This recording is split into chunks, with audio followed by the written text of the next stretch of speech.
amigo que tinha em sua casa uma estante repleta de livros e todos eles muito bem organizados, muito bonitos. A estante estava muito bem colocada e fazia uma boa imagem. Mas quando perguntávamos a ele, ou procurávamos pesquisar com ele, quais daqueles livros ele tinha lido, a resposta que obtínhamos era que pouca coisa ou quase nenhuma daquela coleção tinha sido usada, tinha sido lida, tinha sido realmente pesquisada. Os livros ali eram quase que um enfeite da casa. Brincávamos inclusive com ele, que ele chegava na livraria e pedia meio metro de livro verde ou 40 centímetros de livros azuis, quem sabe uns 60 ou 70 centímetros de livros de capa vermelha. Porque para ele, os livros eram um mero enfeite, não interessava o conteúdo, não interessava o assunto que eles tratassem. Muitas pessoas têm a Bíblia como um livro mais ou menos assim. Vamos nas casas das pessoas e elas têm a Bíblia aberta na sala, em algum lugar especial. Geralmente uma Bíblia grande, talvez como essa.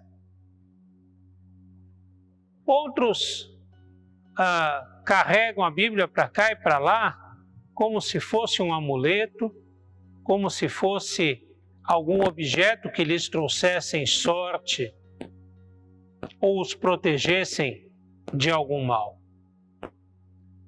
Enfim, existem pessoas que têm a Bíblia por diversos motivos, menos pelo motivo certo, ou seja, para que ela seja lida, pesquisada, estudada e interpretada.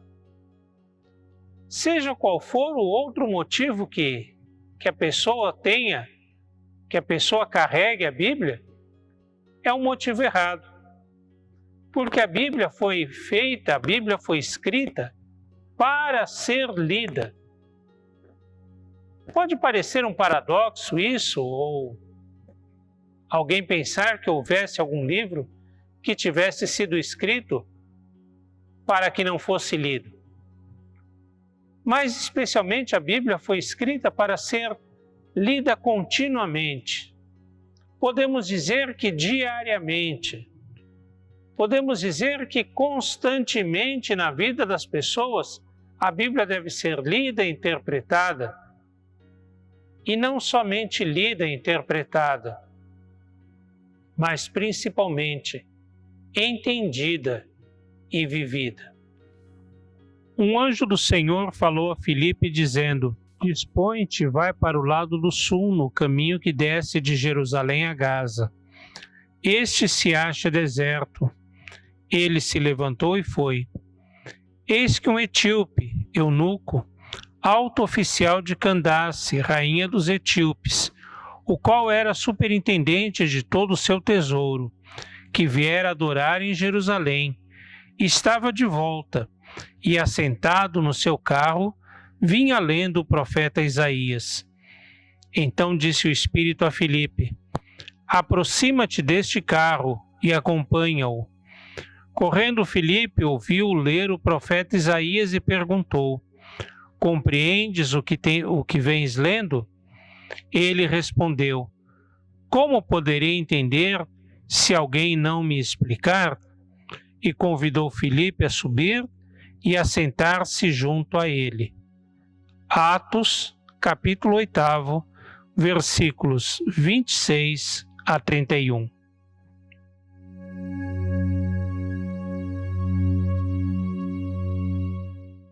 Antes mesmo que a Bíblia tomasse a forma escrita, ou que começasse a tomar a forma escrita, as suas histórias, os seus ensinos, as suas leis, já eram passadas de geração em geração através dos pais, dos chefes da casa, dos líderes das aldeias, que reuniam as pessoas à sua volta para contar as histórias, para ensinar a respeito da vontade de Deus.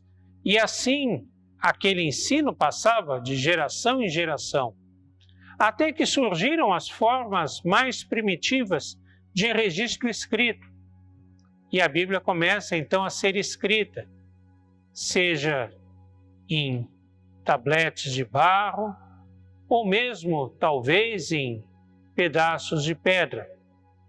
Surgem depois meios mais úteis, mais fáceis, como os pergaminhos, os papiros, até que se chega o papel e a imprensa moderna.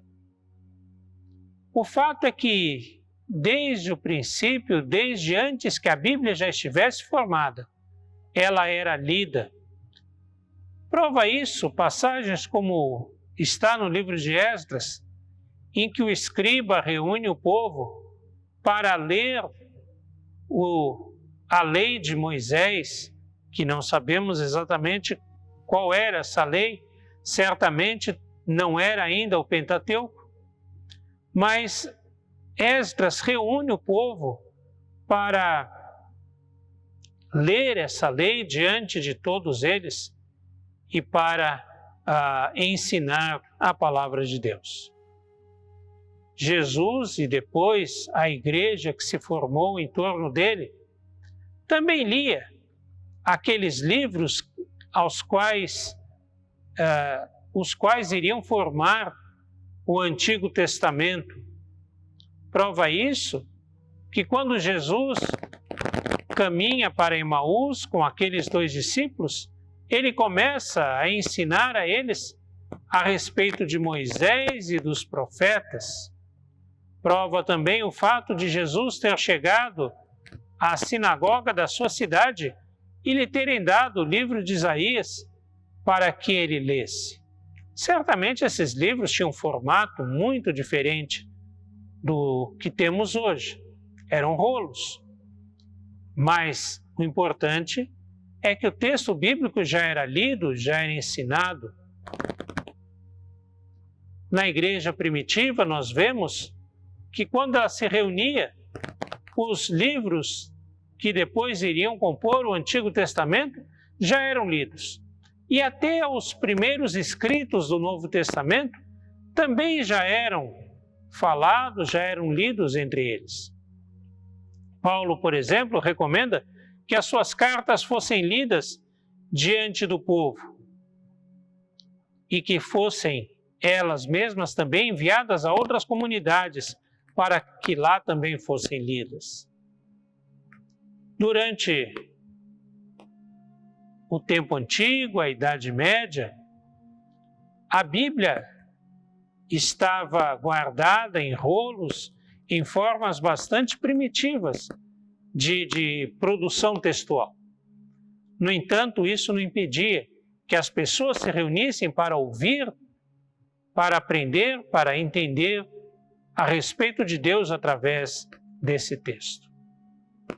Quando, no começo da Idade Moderna, no final da Idade Média, Gutenberg inventa a imprensa de tipos móveis, então a produção de Bíblias aumentou demasiadamente.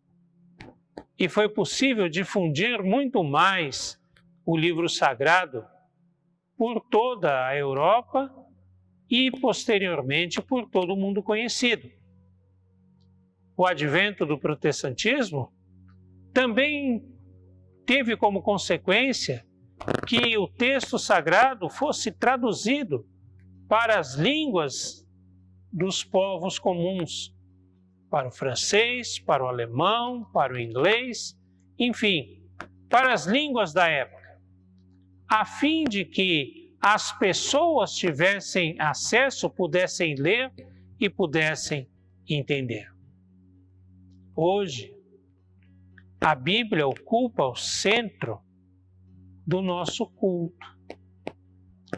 ocupa o centro pelo fato de que ela é lida diversas vezes em diversos momentos da liturgia. E no culto reformado, um dos centros do culto é exatamente a leitura e proclamação da palavra de Deus. Nós também incentivamos as pessoas a que tenham pelo menos uma Bíblia cada uma, ou pelo menos uma Bíblia em cada lar, em cada casa, e que a família leia a Bíblia, em que cada pessoa estude a Bíblia por si, diariamente até, para que aprenda de Deus, para que conheça a vontade de Deus, para que perceba o que Deus quer para a sua vida.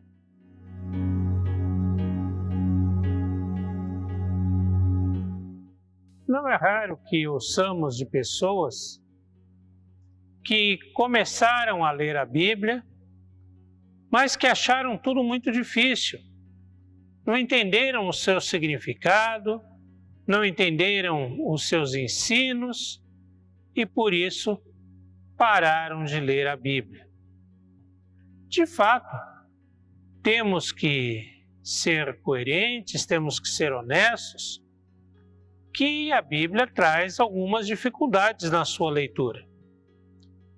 Dificuldades, em primeiro lugar, por conta de distâncias que temos com relação ao texto bíblico. Temos, por exemplo, a distância temporal. Os textos mais recentes da Bíblia foram escritos há quase 2000 anos. Isso mostra, isso tem como consequência, que a vida era muito diferente naquela época do que é hoje. Há também a distância linguística. A Bíblia foi escrita em 3 idiomas: hebraico, aramaico e grego. 3 línguas que são muito diferentes do português. E inicialmente, ou começando já pelo alfabeto, que é um alfabeto diferente. As formas gramaticais, o jeito de falar, o jeito de pensar é diferente. Distâncias geográficas, históricas. Afinal, naquele tempo era diferente, naquela região é diferente de agora ou diferente daqui. Todas essas questões precisam ser levadas em consideração quando lemos a Bíblia. Por isso, é importante que estudemos não só a Bíblia, mas também algumas outras fontes, alguns outros textos que nos ensinem a respeito dos contextos ao redor da Bíblia e que possam nos ajudar, nos ensinar.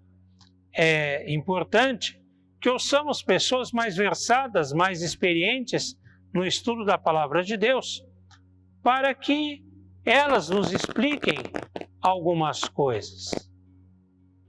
Mas isso não substitui, não impede que tenhamos o nosso momento de leitura, de pesquisa pessoal e individual e como igreja, para entendermos nós, interpretarmos nós o texto bíblico para a nossa realidade, para o nosso contexto, para entendermos o que Deus quer de nós e o que Deus quer para nós hoje, aqui, onde estamos.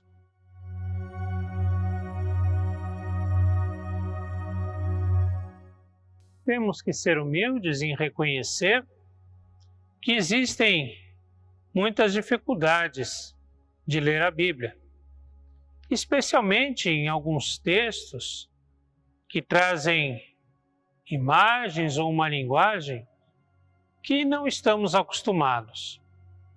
Mas isso deve servir para atrapalhar ou impedir a nossa leitura da Bíblia? De maneira nenhuma. Como então devemos ler a Bíblia?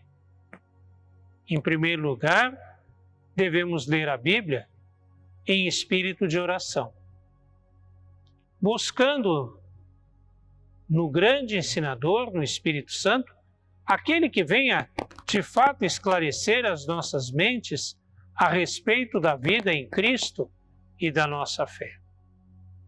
Devemos ler a Bíblia também com humildade, sabendo que aquilo que nós lemos, aquilo que nós entendemos, pode não ser exatamente a melhor interpretação.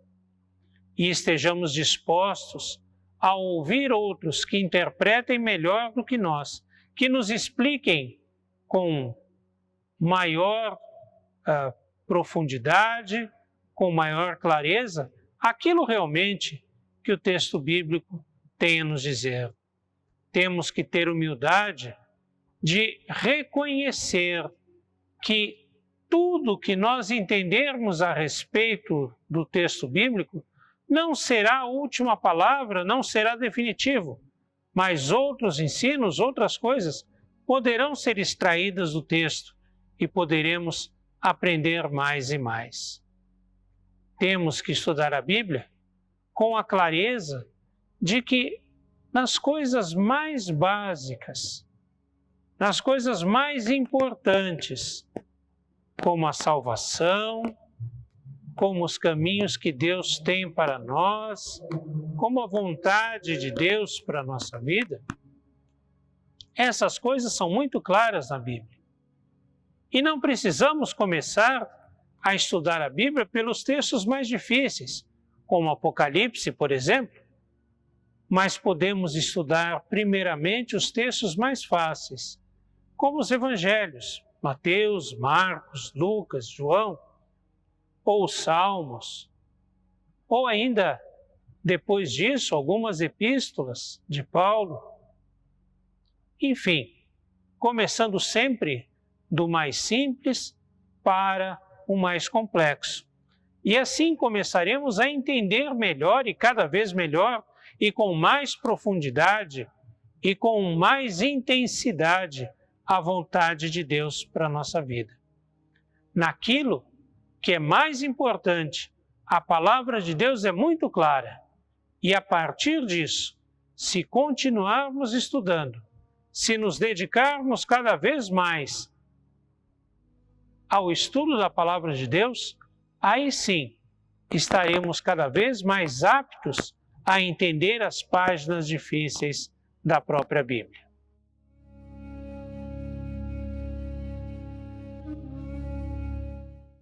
Em toda a história da humanidade, a Bíblia é o livro mais traduzido, mais produzido, impresso, mais difundido e distribuído entre as pessoas.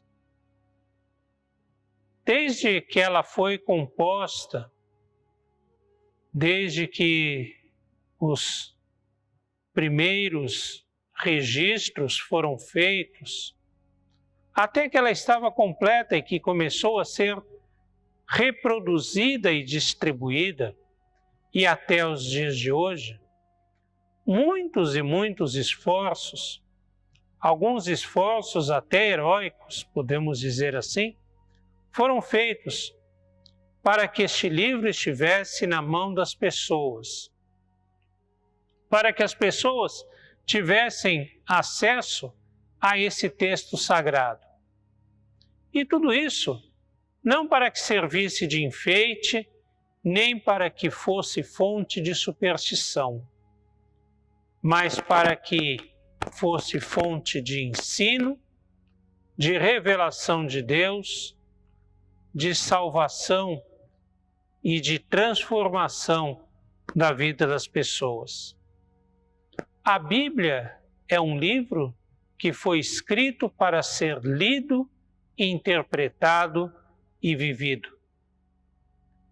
E nas suas palavras nós encontramos vida, paz e salvação. Aquele que se aproxima dessas palavras não erra. Aquele que segue os seus caminhos não comete enganos. Por isso, é preciso que tenhamos muito cuidado, muito apreço pelo estudo cuidadoso e pela prática da palavra de Deus.